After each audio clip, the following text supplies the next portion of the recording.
As a kid, nothing beat coming home from school, cozying up, and watching your favorite TV shows. And hopefully you did this after you finished all your homework, but DVR wasn't a thing back then, so you did what you could. Yeah, and it may be obvious, but we were 90s kids. Spent a lot of our childhood then, so I may be biased here, but I really feel like the 90s were peak kids' TV. Absolutely. Disney Channel, Nickelodeon, PBS. It was amazing. It was phenomenal. I mean, I just remember watching shows like Lizzie McGuire, So Weird, The Proud Family, Global Guts, Double Dare, and my all-time favorite, Legends of the Hidden Temple. Yeah, and if you're a fan of Legends of the Hidden Temple, adventure, or just 90s nostalgia, I think you're going to like our guest today. I wonder how he feels about Jeff Probst totally stealing his look.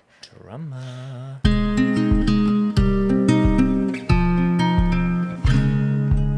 Welcome to Talk Cozy to Me, the podcast where we talk about things that are cozy. I'm one of your hosts, Dylan Cashbaugh. And I'm the other half of this team, even though our shirts might indicate that we are on competing teams, the Purple Parrots as well as the Green Monkeys.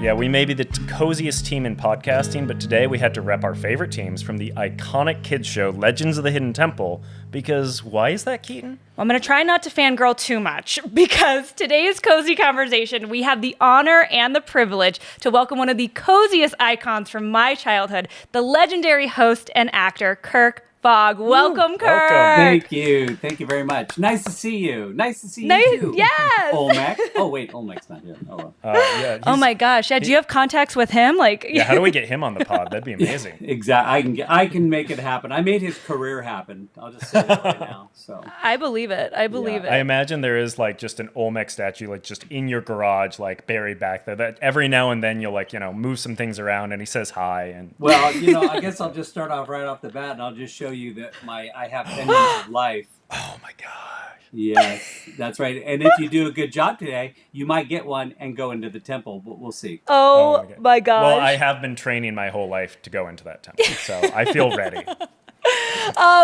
I feel like I'm experiencing a hot cocoa moment right now, but right? Dylan, do you want to share your hot cocoa for the week? Yes, we start out warming up with a little hot cocoa, talk about something that happened to us in the last week, made us feel a little warm and fuzzy, optimistic about the world.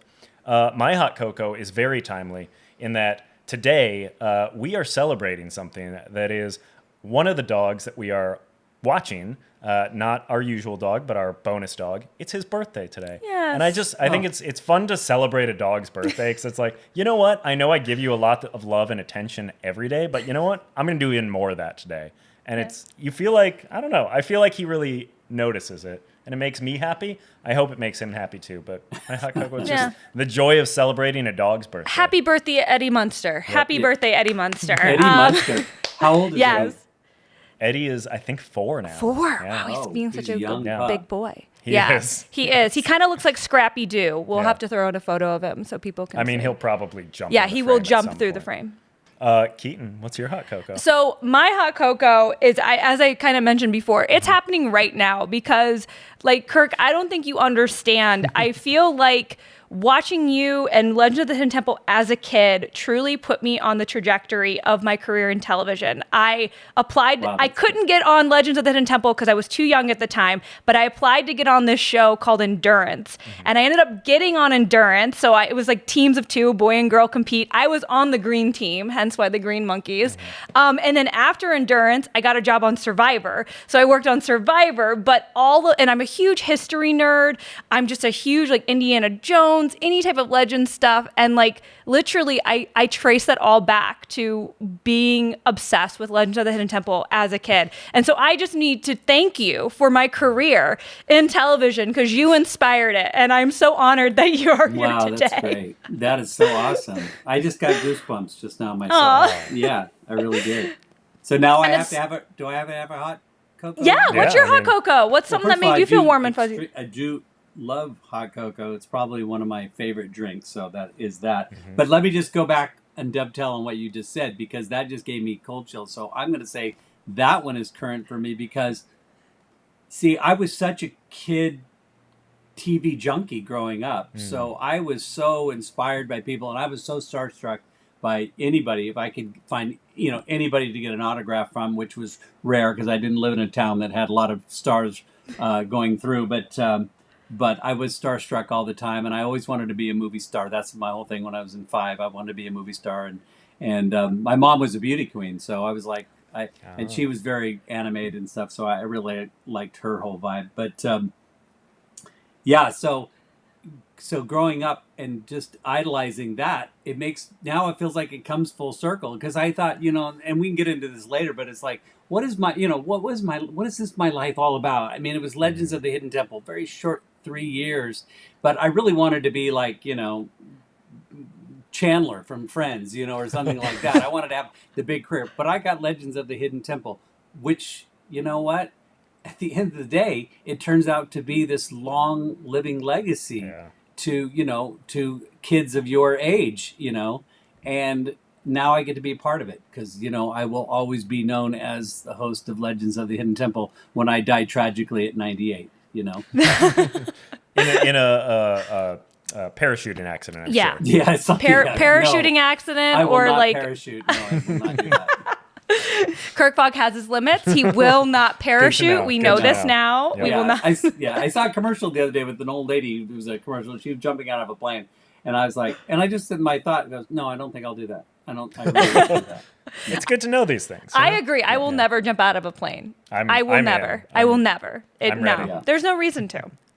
Well, amazing. I'm glad that we can encourage each other's kind of warm and fuzzies, because truly this is such an honor. And it was such a kismet thing finding out that your son worked with me for over a year before we realized this. And so thank you again for, Kirk Fogg, Jack Fogg. coming on. It kind of worked. Yeah. Kirk Fogg, Jack Fogg. It's the next phase, Yes, Kirk Fogg, I Jack can't Fogg. wait. I can't wait. Well, you kind of already kind of segued into it, but how did your career start before you landed the Legends of the Hidden Temple gig? Like, walk us through that a little bit. Well, okay, so I was I found acting in college. I was a PR major in college. So, and by the way, I didn't realize that PR was about writing. I thought it was about drinking and schmoozing, and and when I got in my upper division classes, I go, I'm out of my league because I can't write. So anyway, but I stayed with my major, but I took this acting class. I was at Cal State Fullerton, and I'll give you, this is a weird thing. Cal State Fullerton, I was a part of a fraternity called Delta Chi, and on campus, and I was initiated by Kevin Costner. So he was in my frat. So Stop. That's wild. Yes, he came back as a distinguished alumni and did the initiation, screamed at me, told me I was worthless, threw me out of the room, and then brought me back in later and said, I guess you have a lot of friends here, so you're going to be in the fraternity. Oh my God. Wow. What a story. I mean, especially for somebody who, as you said, like you were very into, like as a kid, I grew up also being very into kind of movie stars and celebrities and that whole world. So to be able to have Kevin Costner induct you into your fraternity. He was not quite famous. He was just launching, because he had done Big Chill, but he got cut out of it. And then he really kind of launched with Silverado, which was kind of where, he started things. So we knew he was an actor, like anybody. Oh, he's an actor. Okay.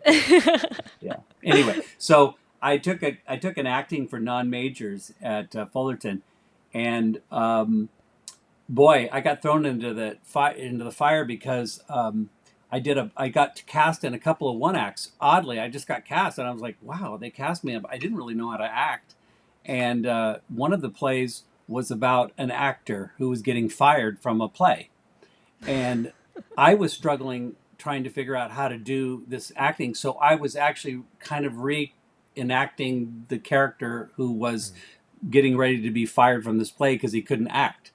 So I actually learned how to act through that by freaking out and almost getting fired myself. And it was an incredible experience, but I actually learned the only thing that I could do to save myself. And I was talking to a friend who had just taken this self-awareness course. And so he was telling me, the only thing you can do is be in the moment. You can't be in the past, and you can't think about anything in the future like the audience and what they're thinking. You just have to be here and now. And that was my first real lesson in acting. And so I got up the next morning. I was living in the frat. I got up and I assumed the character from the moment I got up to the moment I walked on stage.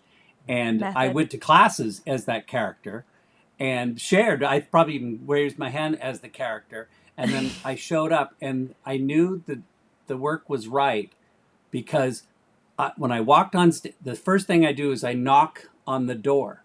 And it's a comedy, by the way. It was a comedy play. And I was playing a real fastidious taxidermist. And when I got there, I was so in character that when I knocked on the door, nobody could see me. When I knocked on the door, I got a huge laugh. And I was like, oh, my intention was so good that it went right through the knock. And I was like, oh, and then I got out of my experience and I had to get myself back in again. And then I walked on stage and I just stayed with the moment. And it completely changed my life. And I go, oh, I like this acting thing. So Yeah. so And I then- ended up going. I got out of college, and then I went to New York. Ultimately, Oh, you went to New York first. yeah, I studied. Well, actually, I went to. I tried to go to L.A. and I got a headshot. And that's the only thing I could do in L.A. is get a headshot. I couldn't find a job. I couldn't even find a waitering job, and I was a good waiter. And so my friend told me to go back to Orange County, come live with him. So I went to LA. I went back to Orange County. I worked at a place called TGI Fridays, and it was a big. Tom Cruise was in that movie Cocktail. He was played Yeah. TGI Fridays bartender. That's what I got trained as, and I became very good at it. And then all of a sudden, randomly, my best friend and I got recruited by a French company to go to France and start a TGI Fridays kind of bar on the Champs-Élysées. What? This is in the mid '80s. I was just out of school. I was like Jack's age. I was 23 years old, and we went to Paris, and I became a bartender on the Champs Elysees, and it was amazing. And we did that, and then after that job ended, I ended up getting another job at a place called the Hollywood Savoy, which was this great, cool restaurant in the middle of Paris that was a bunch of expatriates from all over the world, and we were waiters and bartenders, and we sang. And so I became a singing bartender there. And it was, and a matter of fact, the guy who hired me, he just died, and they just had a big memorial for him back in Paris. I couldn't go, but I got to go online and watch it. And anyway, so that got me back into the acting thing again. And then I decided when that was over, I said, I'm not going back to LA. I'm going to go to New York. So I flew to New York, and I knew like one person, slept on their couch, and I was there for 4 years and studied acting. Wow. I studied the HB Studios, and I ended up studying with Uta Hagen, which was this great iconic, Yes, Uta Hagen. That's what, because I was big into improv when I was younger, and Uta that's who my improv teacher. She's just like Uta Hagen is just incredible. You studied with the Uta Hagen? I did. I got to study. That's incredible. With Uta Hagen, yes, it was. And I studied, and I actually HB Studios was Herbert Berghoff, and that was their acting place, but it was his name, and I actually did a play with Herbert Berghoff, which was really cool. So I did a lot of off Broadway stuff, and and then eventually I got a manager, and I ended up booking my first commercial. My first day going out, I booked my first national commercial. So I was like, oh, I can do this commercial thing. And that's what kind of ended up being good for me, was the commercials. And I did a lot of those. And then I came to LA and I gave it a shot out there. And in the meantime, when I was in New York, I decided to start writing, and I wrote a movie.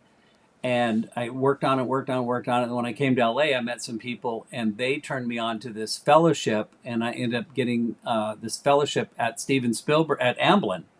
Whoa! So I won this fellowship. I was one of 10 people, and I got this fellowship to write 2 more screenplays.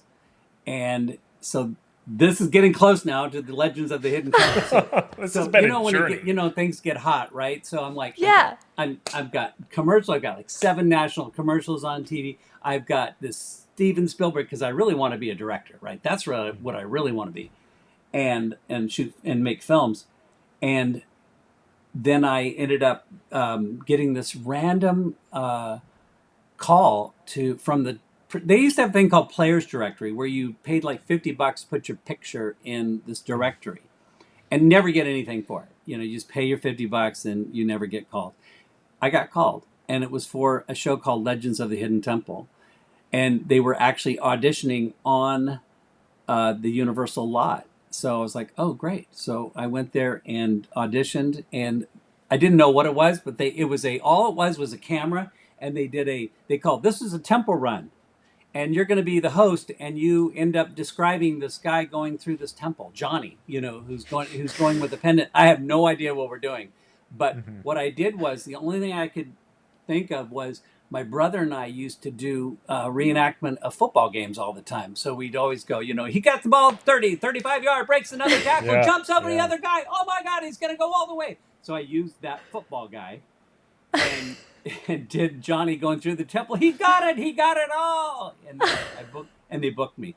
And that was it. They booked me on the job, which was weird because I think they had never done a pilot, and at the last second, they got called by Nickelodeon to do this thing, so they were scrambling to do it. And so I looked right for the part, and I could do Johnny going through the temple. That is Incredible. like, what a wild thing. So like, you were just hired to do the pilot. It wasn't like a full season when they first brought you on. No, they hadn't done the pilot. So they had booked the show. They were booking the show. When I came there, it was full gear studio, Universals. They were building sets.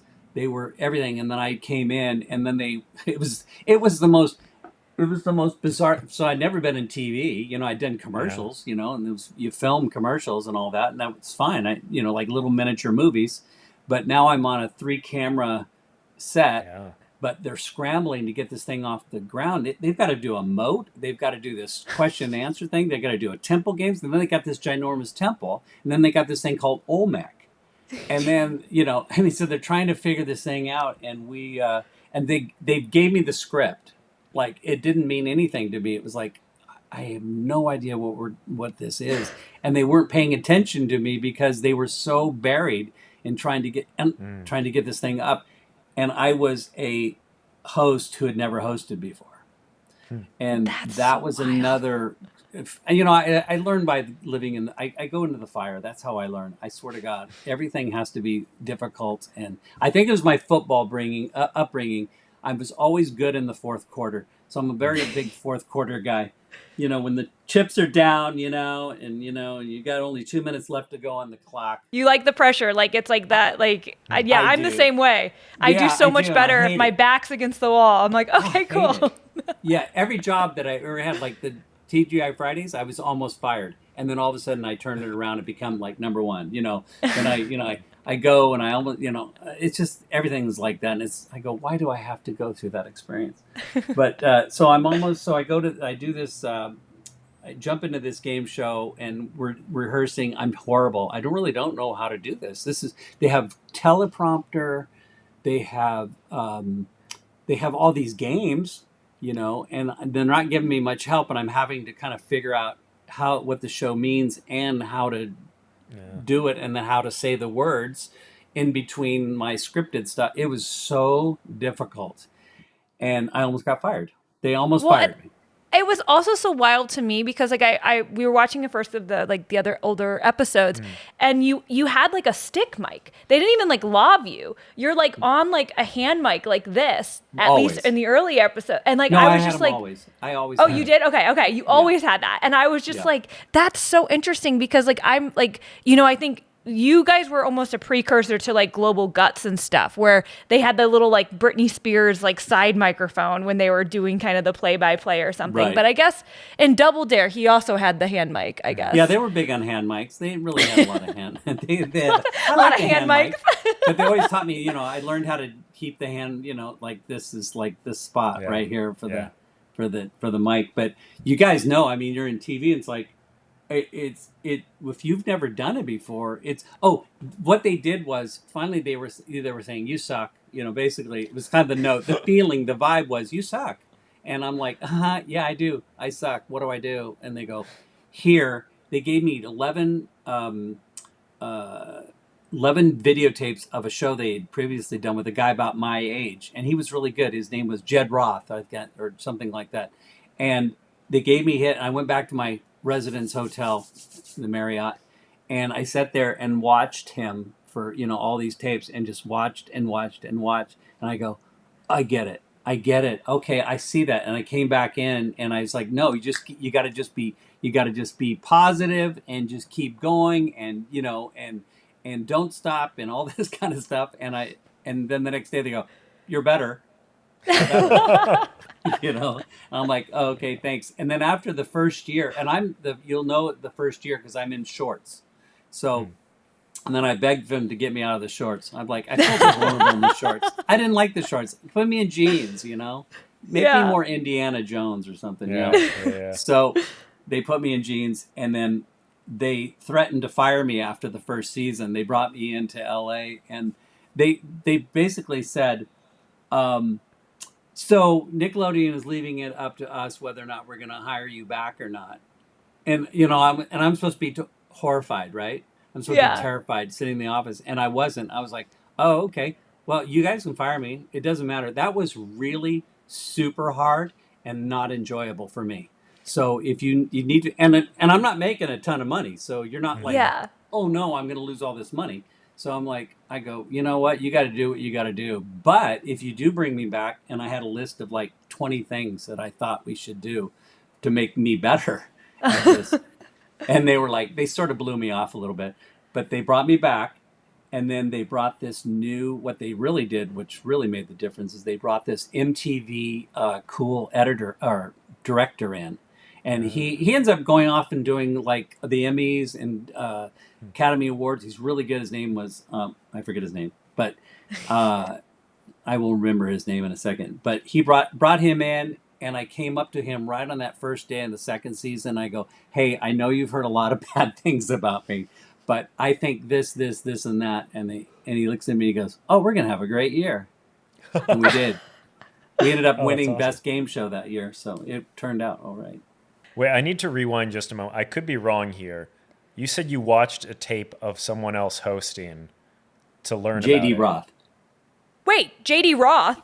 Yeah. That was the host of Endurance, the show I was on. Wait, stop! Stop, Kirk! Wait, what?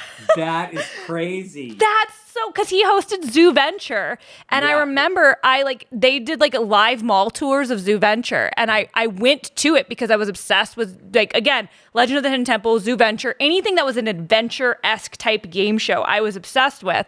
And then when I got on Endurance, like JD and I still keep in touch. Like I can reach out, because JD went on to then, like, he created The Biggest Loser, and they tried to reboot Endurance a couple years ago as Karma, and so I interviewed him for that and stuff. But that is what a small world. That is very wild. Small world. And he was a good producer. I mean, he really did turn out to be a really good producer. But he was good. I forget the name of the show. It wasn't Shop to Drop, but it was like I forget the name of it. It was like a action-y game show. But he was really good at it. And he was a good person to look at. No, for sure. I mean, even when I was like auditioning and stuff, and because initially when I moved here, I wanted to be a host, just like you guys. And I asked JD, like, how do I do it? Like, I just worked on Survivor, asked Jeff, and Jeff was like, do it, try, go for it. Mind you, I ended up behind the camera, but like, yeah, I mean, but I think back to it though, because Kirk, like, even speaking of like Jeff Probst, like, your vibe is literally what Survivor took for, and like, we still watch Survivor today. I still work on it. And I'm like, I watch Jeff and I'm like, Jeff, you are literally just being Kirk Fogg from Legends of the Hidden Temple. He's being Kirk Fogg with dough, with lots of money.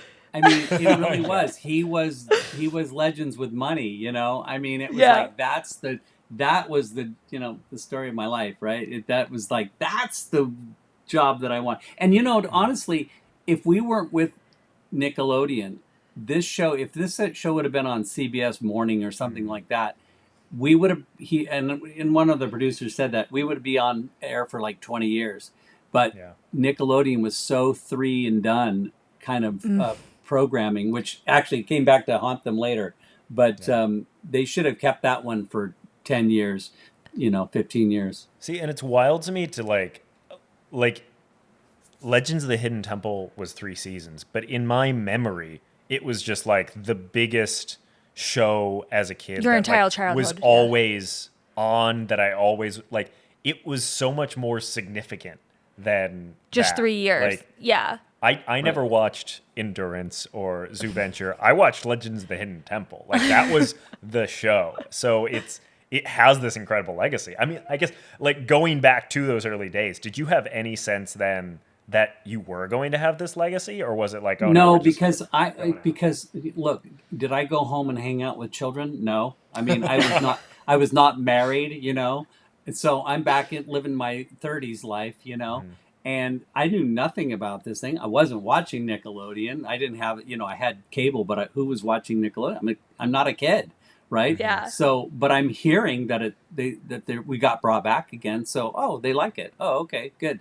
And it wasn't until later, until you guys grew up and got into college, is when I really started understanding the effect of what the show was. Because I ended up going off and doing, like, I spoke for my international convention in Arizona, you know, the Delta Chi convention. I got to go to speak at the University of Colorado, you know, and stuff like that, and speak to a group of, you know, I don't know what they were, marketing majors. I don't know what they were, but it was some great, you know, some big event. So then I started going, this is good, you know. Once the internet came out, once people got older and had got money in their pocket, then suddenly it became relevant again, you know.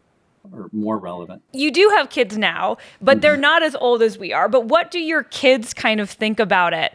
That like their dad is kind of like this iconic, you know, like host from like, and the nostalgic for all of us millennials. I don't know. It's hard to say because I'm mostly a dad. So, you know, they probably don't like a lot of what I have to say on certain, you know, in many different subjects. But we all do get along really well. But I do still have to be the dad. I can't be occasionally I'm the guide, you know, and the host. I am the guide, but I'm the host with a good attitude. And what I really enjoyed growing up was being their coach for basketball and soccer and baseball and stuff like that. I was really into that. So, you know, and I was good at it. I was good at, you know, that level of what it was. So, for sure, you know, but I really super, you know, enjoyed that. And nobody really knew who I was either, because none of the parents know who I was, because they were all, you know, they didn't know. So, and my kids didn't know because it was done by then. Yeah. But to that point, I think they like it. I think they enjoy it. You know, I think, you know, they don't. There's nothing to brag about. I'm not Jeff Probst.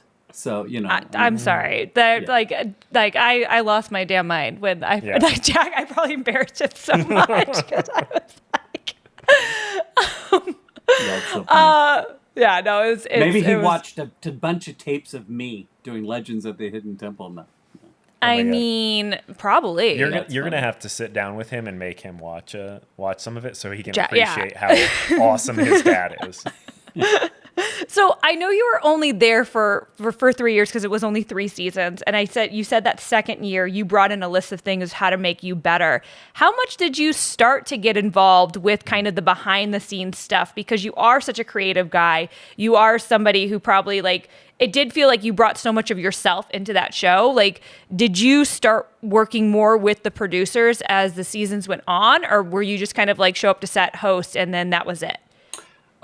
Yeah, pretty much. I showed up and did because you know we shot it in just 2 years. You know, because we shot it like we would go on break and we'd come back like, you know, 6 months later. So we shot all those in a very short period of time, so to speak. And so I got more comfortable, and I was much more relaxed and really enjoying myself and understanding what my part was in it. And you know, it's funny, there's a great videotape of it's like 30 minutes long and back. It's all on the set shooting it, and man, I go, oh, I'm impressed with me. Look very relaxed and enjoying myself. And I didn't realize I'd had any interaction with the kids, but they had to, because they had to come out and learn the games and stuff like that, as I did too. Because each time you just had to do your work, because every game was new. It wasn't like I was reinventing, you know, so I had to learn what it was and how to commentate it, and what the pitfalls might be and what to look for and that kind of stuff. So, but I would really enjoy it. There was a couple of producers that I really got along with, that we joke around and laugh with. So, and that just kept it really super fun and made it devastating when we were canceled, because I was like, no, we are really rolling right now. This can really work for a long period of time. But, I mean, again, childhood nostalgia, but like watching it as a kid, it felt real to me. And then like just rewatching it this week leading up to this, like that was an insane set. It's kind of wild to me that there was such this incredible set built for this, and that it didn't last longer than it did, because that was an elaborate set. Did it feel as impressive then, like as it does like watching it? Yes, it was incredible, because coming out onto the floor and looking at that temple, and it looked big in the stage, on the stage. It was big. I bet I've never had long conversations with them about this, but I'm like, I think they blew their wad. Stone Stanley probably blew their wad. They probably didn't make a lot of money on it, because they spent so much money on the sets and really trying to. And I always heard kind of that it was like they thought this was going to be their entree into kids programming, and they thought this was going to happen. Make it change their career too. And when they got canceled, it didn't really translate to them doing anything else for Nickelodeon. So I think they probably, didn't come out. Well, I don't know. Who knows what the deal was? But I think they just put a lot into the production. And you had a moat. I mean, for God's sakes, you got a giant there was a moat. Yeah. The number of people also, just like, because there's like people like that look like they're like there to help with the safety for like every single thing. Then you're also having temple guards who are in full makeup and costume. Plus, like, how many teams and like how many kids who were underage, like people on set. Like, what was a production day like on Legend of the Hidden Temple? It was hugely tiring. We shot that first episode. It took us 16 hours to shoot one show. And I thought, how are we going to ever shoot this show? I think the next day we shot it in like 4 hours or something like that. But, there was a lot of it was like a Disneyland ride. There was a lot of breakdowns, a lot of things break down. A lot of people get upset, whatever. So it was a lot of stop and start. But you know what? I was professional. I had been doing a lot of commercials, so I know what it was like to be on a set. I wasn't a rookie, so I knew there was a lot of downtime and what to do and how to take care of myself and be ready and be positive and be ready for the shot. So that I had covered. I just didn't know how to host. That was my issue. So I had to learn that. But the day of production was incredible. The people that are all helping out on the stage, they were the ones that made the set. Oh, so they were like the production team. Yeah, they're in these other stages of putting together and building these sets, and then they come for the day of and put on their gear, and they are actually one of the main guys. He ended up going off. David, I forgot his name too. Oh well. Anyway, he went on to do some other big stuff, and he was one of their main guys for the production, building the sets and stuff like that. And then he was the main guy on the stage with his crew, and then a lot of those guys were also the temple guards. So okay, because those were and then the producers were temple guards too. They got to do it too. I mean, was that something that like everybody wanted to do? Like, who gets to be the temple guard today? Yes, of course. Look, by the way, I wanted to go back. Dylan talked about what it felt like. You understand? It was. So like I'm an actor, trained actor, and I'm like a sort of the Stanislavski version, I mean, like I have to I get into what I'm doing, and I was into it, and when I was talking, I meant what I said. I really did. I was into it. I really super cool to work with kids, and they're excited. And they're nervous, and we're all scared, and we don't know if it's all going to work out. And I love that kind of drama. And you never knew if it was going to work out or what was going to happen. And the temple was a haunted house. You know, I mean, it really was. It was just a big haunted house. And think about it, if I was a kid, if I was growing up, I think I would have been blown away by this thing. I couldn't have. Absolutely. I still, we were watching it yesterday, and I was just like, first of all, the fact that you're asking 2 children to do this in 3 minutes is wild, because this temple is giant. It is giant. Not only that, these temple guards are popping out of everywhere. I still get jump scares when I watch episodes. Like, I like physically jump when it's like, brr, and like they have that sound effect when they come out. I think I've had nightmares about it, but it's. Yeah. No, but think about the kids going through, like, because I used to run the temple too. So I would every season, before the show, you know, I'm 5'9", right? Yeah. So I'm not super tall, but I'm not short. So I'm like a 14-year-old kid, right? So I'm really the height of a good 14-year-old kid. And I made them put 3 minutes on the clock every season, and then I ran through. But I didn't have to do any of the stuff. The doors were open. So I got to go in and out. And just to have that feeling of going through it, and just your focus going through. So when a temple guard would jump out, I mean, it would make you have a heart attack, you know. That's why it was for children, so they wouldn't have heart attacks, you know. So, and you could hear the screaming. They would scream and get pulled out. No, for sure. For sure. You guys would have been good. You guys really would have been like perfect contestants. I wish, like, So far, like, right? You're going to get a full pennant of life. Oh my gosh, Kirk, don't. In the interview. Don't. Like. So now you're going to at least take one into the temple. So you got one. Oh my God. At the conclusion of this interview, we have to go run and do it, right? Yes, we will run. We will do whatever you ask us to do. We'll run up the stairs behind you and into the temple. Or you go up or down. Like, I remember you'd always be like, are you going to go up or down? What are you going to do? Yes, exactly.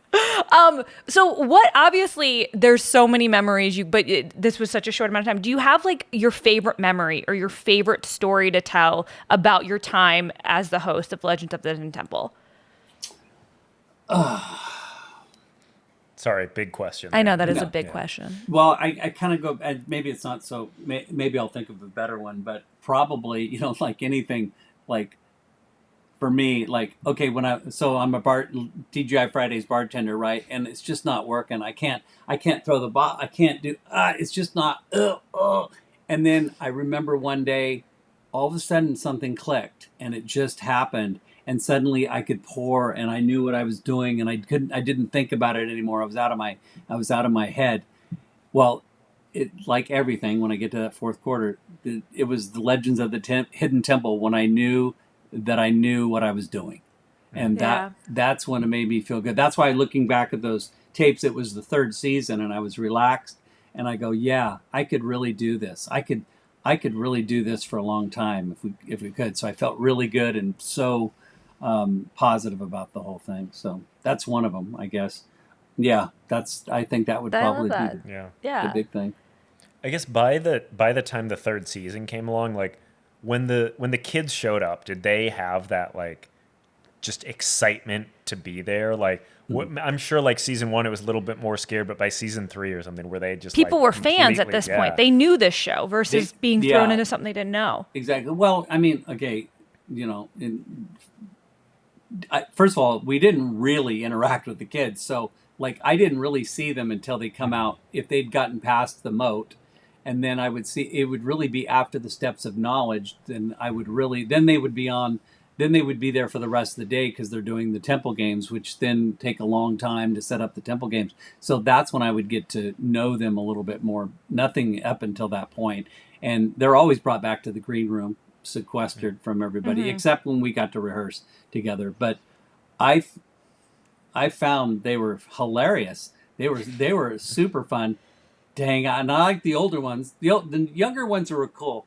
I always laughed. I said they would always hug on to each other, you know, the girls and the boys, and because they get super excited when they're 10, 11, get to 12, 13, they get a little bit like it's a little awkward hugging, you know, when they'd win and hi, or what are we gonna do here, you know? Do you have like because I've watched interviews of like you and talking about how hard and long the days were, but is there like a certain memory of like either like the worst thing that happened on set or the worst day on set that you had. Yes. Like, especially working with kids, because they always tell you there are 2 rules in like entertainment: don't work with animals and don't work with kids. And you worked with a lot of kids. I didn't mind. So I didn't have any problems working with kids because I am a terminal Peter Pan. That's me. I am Peter Pan. So I probably will never grow up. So I have that's why I like coaching so much, because I don't have any problems, just like interacting, and, I think like a kid in a lot of ways. So no, there wasn't really, there was some sad moments, and I've talked about these before, but there was a sad moment when one of the girls got really super upset, and they had to stop the show, and then she vomited in the ball pit, and it was kind of a real big mess, the poor girl, and so they had to clean the balls, and they had to get her calmed down because she was hysterically crying, and then we reset, the time, and then we got her going, and I think she ended up going through and winning, so. Good for her. So that was like a really positive thing, but the only negative thing I've already reached when I thought that my job was in jeopardy. But thinking back to it, like, who would they have gone with? They probably would have called J.D. Roth. Right.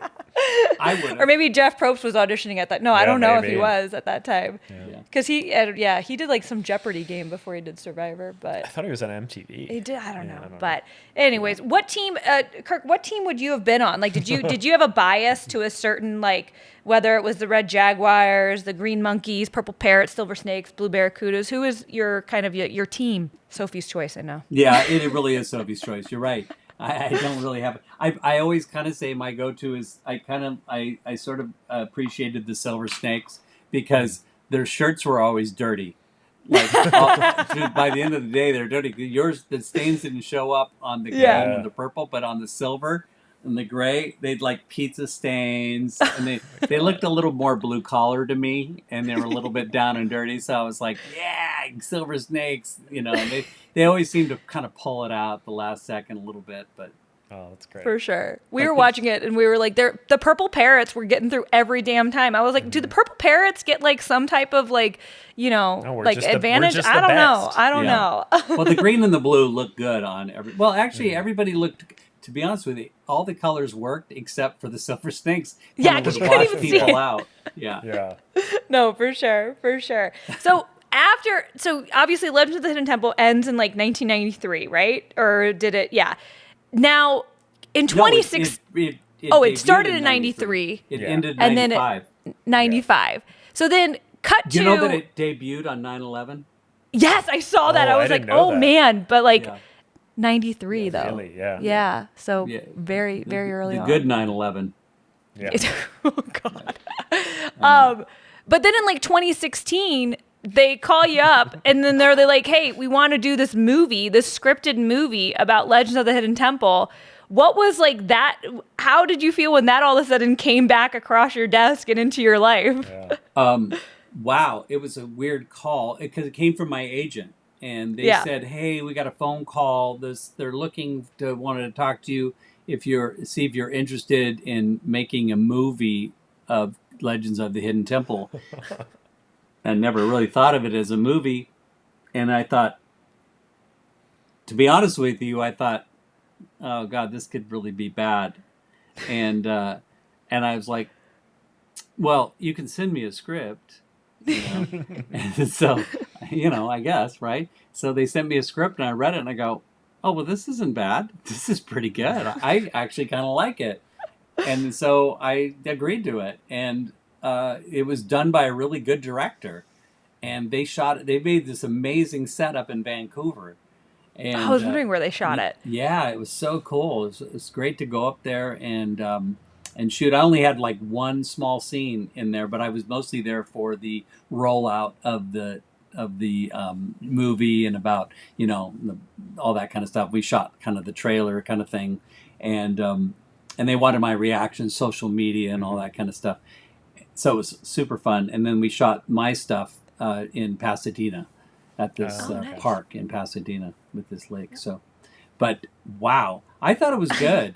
You know, it we was good. we enjoyed loved it. it. We were like, I love how self-aware it is. Like Yeah. the whole scene with you guys trying to figure out the silver monkey. I was like, That was literally so every funny. time you watch the show, you're just angry at the kids. You're like, figure out, it's 3 pieces. Figure it out. Figure it out. Exactly. So I was really happy with it. And again, it was funny too, you know, TV from a TV point of view, looking at it.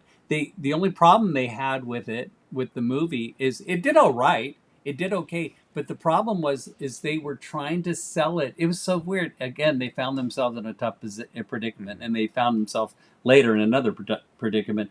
But they didn't really know how to market it because they were really bringing me out. I got to go to Comic-Con San Diego, New York. Nice. I got to do all that kind of stuff. Super fun. But they were trying to promote it to kids or people who were fans of the show. But it was really a kids movie. Yeah. Right? Yeah. I mean, I know you enjoyed it because you did, but it was really more of a kids movie. Absolutely. No, it was absolutely a kids movie. But so it's like. So if the show would have kept going, could you imagine the amount of kids it would want to, that if they'd known about the show, that they would have really wanted to watch that. So For sure. I was mean, happy and that would have been theatrically released for sure. If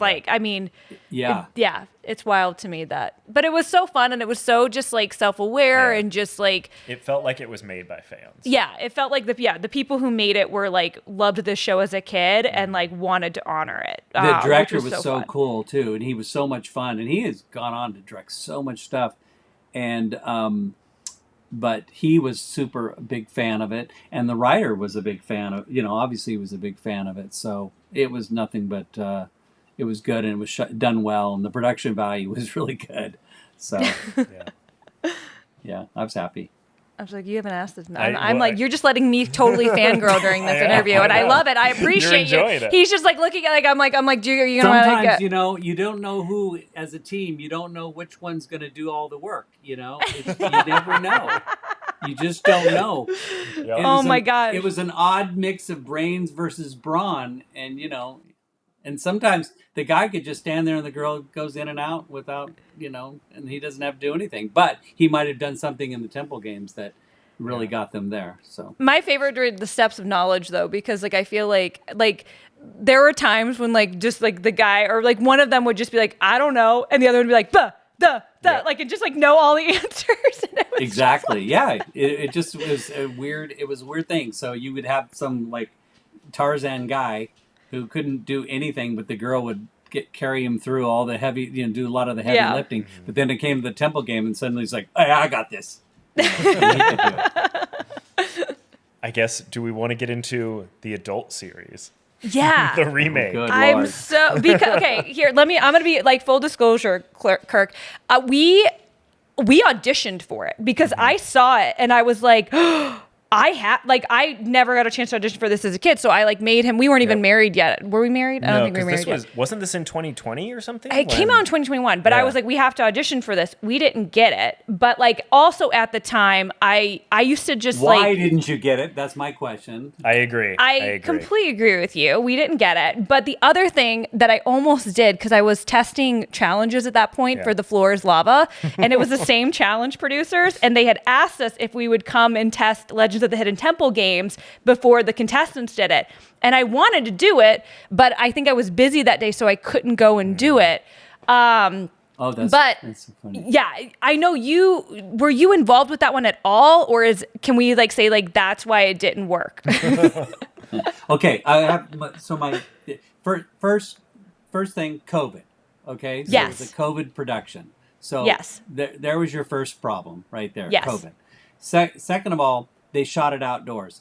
Did not work outdoors. They should have shot it in the studio with the creepy, the sound and the music and the and the dark and the stage. That's where it works. That temple looks good indoors. It really does. Yeah. So they lost the whole haunted house thing. And I remember when we were shooting, and I go, "Oh God, can we please just get to the nighttime so at least it's at night?" Because they were shooting some of these during the day, and I'm like, it's not working at all. And then they kind of made the temple a little bit smaller. It was short. It was condensed in a little bit. So I was in the show. I don't know if you know that. Oh, I was in the show. Because I remember because I couldn't find it anywhere to watch it now. Yeah. And I remember they had a different girl host. Yes, they got They had a girl. host, and like that's all I could find about it. So yeah, tell me your involvement with the reboot. Well, I had to advocate to get on the show. So I called the producer and just said, "Hey, I'd like to be on the show." And I was like, "Look, if you don't want to make me the host, that's fine. I mean, I guess, but I could still be the host, I think, and but whatever. I mean, I'm not. Yeah. It's not my money, and I'm not the producer. So what can I say? So that they said no. We ended up finding this girl. Blah blah blah. She's a comedian. Blah blah blah. And I go, okay, all right, whatever. I go, I still want to be on the show. I think I should be on the show. Then they finally got excited. They go, hey, we're going to put him in as a cameo. So they stuck me in like episode. Well, one of the episodes they shot me in. I did like five. I contracted for 5 episodes. So I'm in there a little bit. Yeah. I'm like, I'm all right in it. I'm like, it still didn't quite work with me in it anyway. And I was like, all right.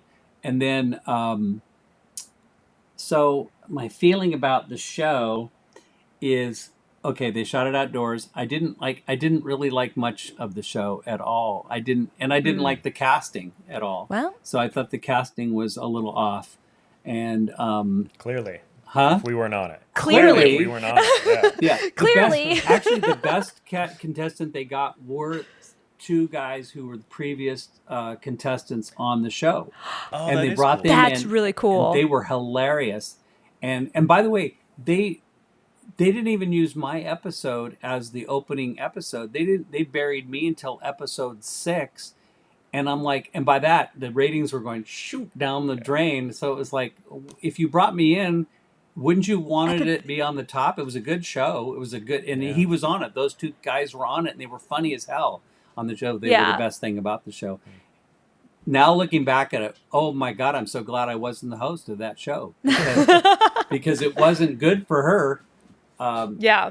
She didn't look great in it. She was having to host in kind of midair because there was no live audience. There was no context to where she was.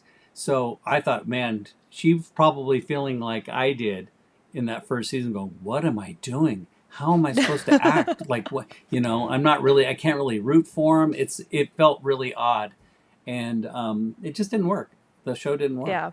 So unfortunately. Do you think if they were to bring it back as a kid show again in kind of the same kind of stage setting and, for kind of modern, I guess, kid audiences, do you think it could have success? And would you come back and host if they asked you? Oh, well, so I used to think that it might have worked with adults, your previous fans. And then after I watched it, I go, oh, well, I was wrong about that. That didn't work. But again, if you'd have put it in the stage, maybe it would have been different. But then I thought about it later, and I thought, just as you thought, I thought, you know what? I think it's still a good kids game show. Yeah. So I think it still would be good in the stage with kids. But again, it's so weird. These days are so weird. How do they watch it? Like, where do they watch it? Where are kids watching their stuff? He tried to do Quibi. Remember Quibi? He tried to do it on that because he thought it was so funny. Oh, and here was the biggest mistake they made on that show. They tried to make it like Survivor. They made it an hour. I said, this is not an hour show. This is a half-hour game show. Let's get to it. Let's cross the moat. Let's do the steps. Let's do the challenges and get through the temple. I said, you could have put 2 shows in 1 hour. Yeah, yeah. If you wanted to. Because let that show, it needed movement, and it didn't move. It died. Yeah. So, and they were trying to do the interviews, and I said, nobody want no. Yeah, no. We just want to see them play the game. We don't really care about their. I mean, obviously, if you get to the temple, then like that's when you would interview them and like have like you'd get to know the kids a little bit more because it would matter. Right. But like with a 30-minute episode, you don't really need to know the teams that are going to get kicked off and not cross the moat in They time. kept stopping the momentum in this show. Yeah. You've got to keep the momentum. It's a chase. Yeah, for sure. Yeah. For sure. Did they still go to space camp if they won? Oh my gosh. Where did they go? I think they made I don't even know what they got. They got cash. I think they got money, yeah. Did you ever get to go to space camp because you were giving that away all the time? No. I wanted to do was go to Bahamas because I always was in need of a trip to the Bahamas. I don't know why. Who isn't, right? Exactly. No, I remember like I wanted to be on Legends of the Hidden Temple so I could go to space camp. Yeah. And then I ended up filming a TV show at space camp, so I got to go to space camp as an adult, but it was still just as cool. Oh, you did? That's so cool. I did. We like took over space camp for an entire day. The production did, and it was one of the coolest things. But again, brought me back to Legends of the Hidden Temple because I was like, this is the show that would have gotten me this. I would have appreciated it more as a kid. Yeah. So. I remember those prizes well. They Yeah. were great. Well, obviously, we've been talking a lot about Legends of the Hidden Temple. We know you had a really big commercial career as well. You've mentioned that you've wanted to direct. What other have there been any other super big highlights within your career that like you would want to touch on that we might not know about? Anything that might be coming up or that you hope to do kind of in the future? Well, it's so weird. You get what you get, and that's kind of the story of my career. You get what you get, and honestly, the turning point for me was getting married and having kids, and that's really the big change for me. And it was sort of like after that, and like I said, I was always trying to go for the brass ring of things. I thought I could have maybe a film career, and I did. I ended up going out and making my own movie, which, the story of my life. It's that close. I get a phone call, like I submitted my independent film to Sundance, and because everybody, you have to go Sundance, right? Well, and it turned out to happened to be that was the timing to do it when I finished. It was like, oh, Sundance is the first one. Put it in Sundance. And didn't get in. But then all of a sudden I got a phone call from somebody from Sundance, oddly, and they said, we want to know if you could talk to this woman who was a judge for Sundance. And I said, sure, yeah. So she talked. She was from Playtone. She was from Tom Hanks's company. And she just called me and said, I just wanted to let you know that I really wanted your movie in the festival. I really pushed for that movie. I'm really upset that they didn't pick that movie. So you know what I mean? So like that close to having some sort of success. My little, $112,000 movie that I made on 16 millimeter. I shot it on. Oh my gosh, Kirk! You're like a real film nerd. It was a real film, and we shot it in 19 days all over LA, and like I said, I thought, wow, we came that close to Sundance. We're going to get into all the festivals. No, we didn't get any festivals. So we re-edited it or redid it. I made a really cool trailer and I sold it. So I ended up selling it and getting it distributed on Blockbuster when Blockbuster was in still happening. And Netflix picked it up. It sold internationally. So I made a little money back on it. So it was a good first film. But again, I got married and I had kids, and that was really my focus, because I wasn't an independent millionaire. So like I couldn't just be like, oh, I'm going to have kids and we're going to jet everywhere. I'm like, no, I have to be a dad. So that was really a big booking. That was my big booking, was my kids and my life. And then I just continued to work, in the business and doing commercials, seemed to be, I don't know why, I'm a good improviser. So, and I like going into the rooms and I liked battling it out with casting directors and getting them to notice me among 200 people, And so I really enjoyed that part of the business, but never hit it with TV, never really hit it with film. So I just stayed with that, and then I eventually got into the house flipping business. So I became a house flipper. Cool. Well, where's that show? Where's Kirk Fogg as the house flipper? You're going to produce it. It's called Legends of the Hidden Flip. Yes, I'm in. I'm totally in, Kirk. Let's go. God. Let's make a pitch deck. Let's go. Oh, dude. Yeah. I've been doing it for 20 years. Oh my God. That's amazing. Yeah. I did not know that. So we usually do a little, with each of our guests, we do what we call our cozy rapid fire. So just kind of first instincts, all around kind of the cozy idea. Okay. Let me put on my chapstick.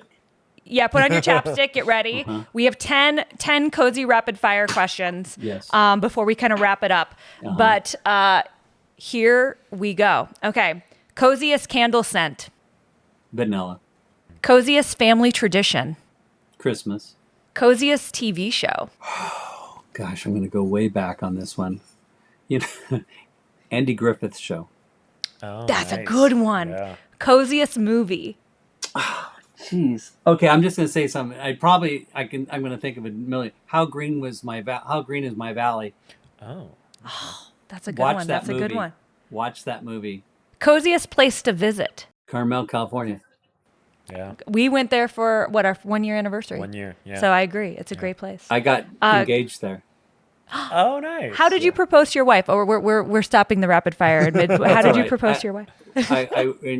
We went to Clint Eastwood's restaurant, and she said that you seem like a High Plains drifter, and I said I am. I said, you want to go to the beach? So we went down. We walked down to the beach, and we were sitting there. It was very kind of a little bit drizzly, and I asked her to marry me. Oh. And then her response was yes, and then later she says yes, but I'm not telling anybody until you have a ring. Fair. That's He's fair. Yep. Smart, right? It's very smart. Okay. Coziest way to spend a weekend. Oh God! Right now, it's my cozy is getting up in the morning, having my coffee, and watching football at 10 o'clock in the morning. It's a good one. That sounds like That's great literally weekend. what you do on the weekend. Yeah, But that's true. he watches soccer, like Premier League Yeah, football. which is still I could football. just, Like, Still you know, football. It's just a different Yeah. kind. Coziest outfit or article of clothing you have. What is it?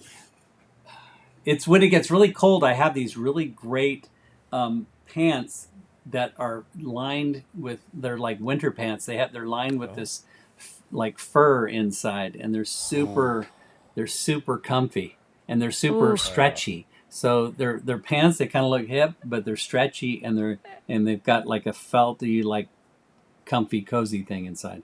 Oh, that sounds nice. I love those. Are good pants. Those are good Yeah. pants. Yeah. Coziest food or drink. Coziest food or drink.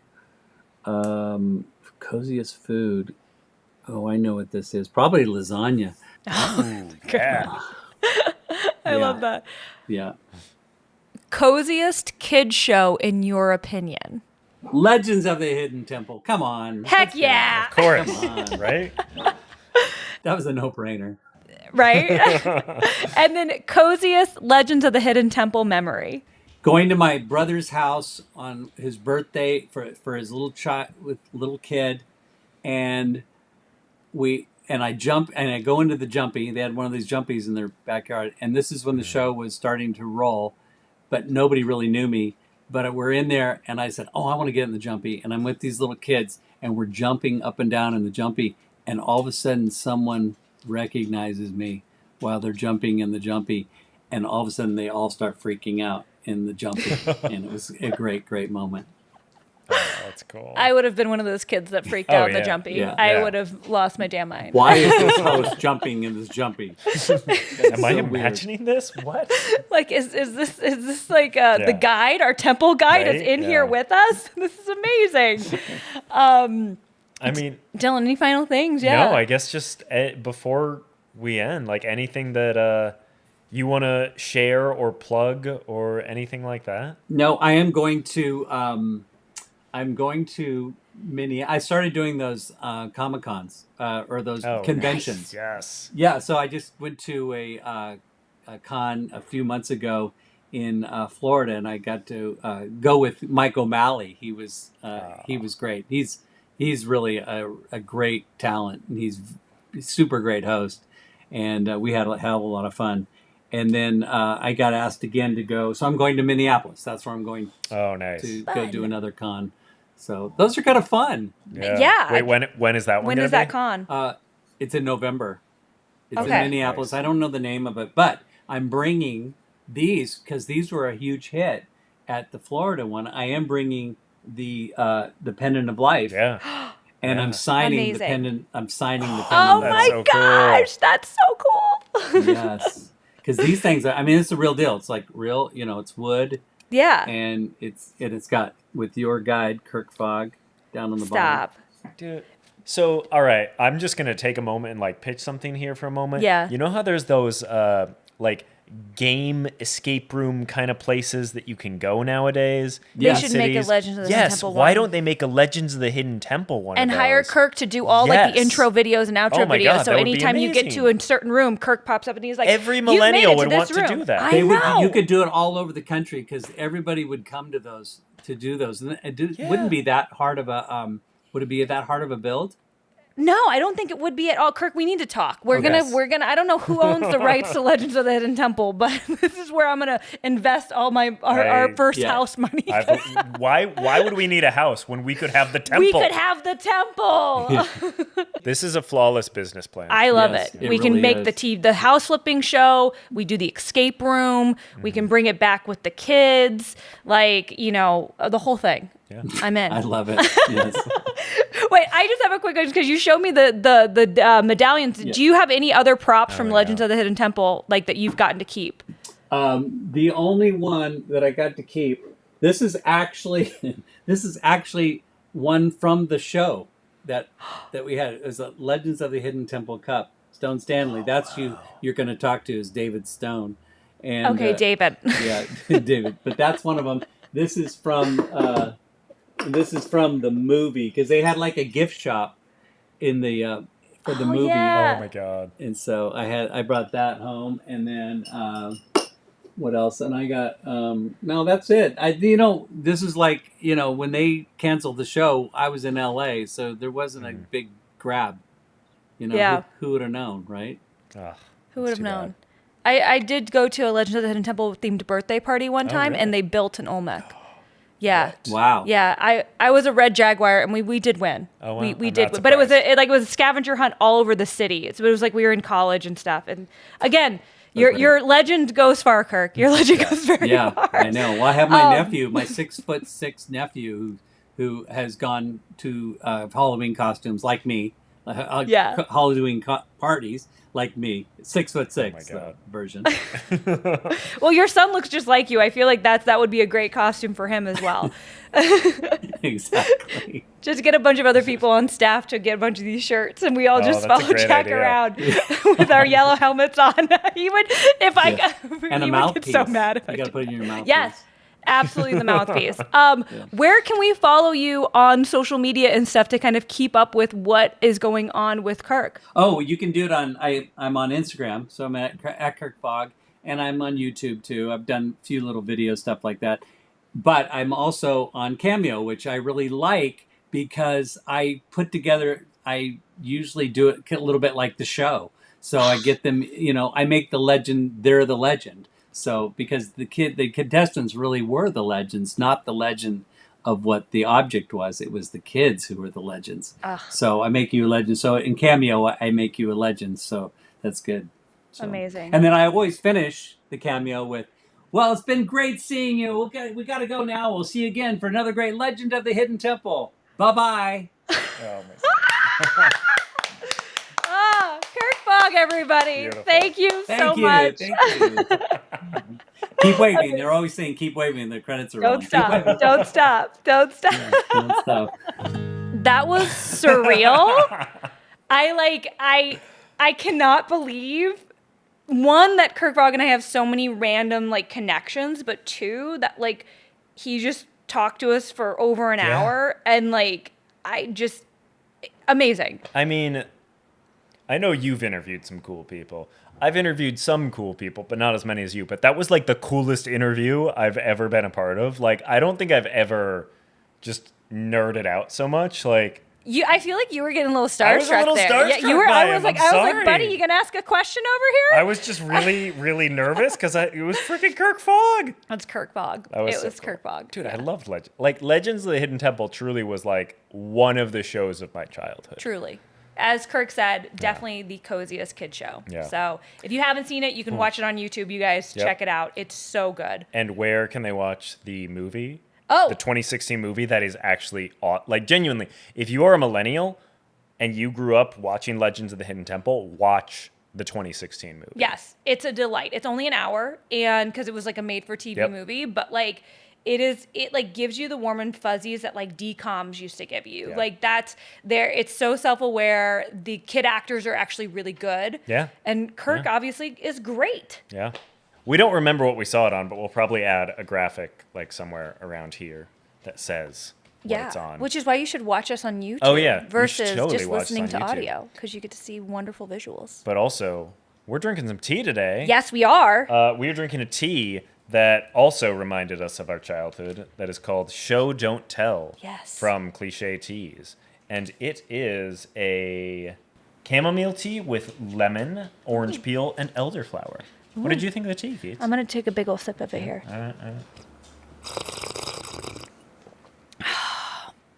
I really like it. Yeah.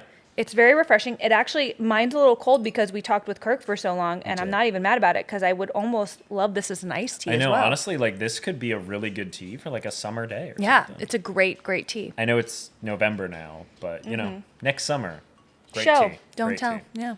Well, Dylan, until then, where can people follow us? You know, they can follow us in person as long as we don't notice them behind us. But if they want to follow us on social media or on the internet, they can follow us on Instagram, TikTok, or YouTube, where we are at Talk Cozy to Me. Wow, Keetin really enjoyed my stalker joke right there. And while you're on our social medias, you should leave a comment, leave a rating, Yep. leave a review, the leave a things. thumbs up, Yeah. a like. Tell us your feelings. That's it. Yeah. Yeah. Yeah, even if it's in another language. Yes. We appreciate love it. all comments. I didn't wear socks today because someone in France told me they didn't like my socks. So Kind of accurate. But, you know, we listen to you. We do. Listen to we our listen. fans. But until next time, you guys, stay cozy, y'all. Bye-bye.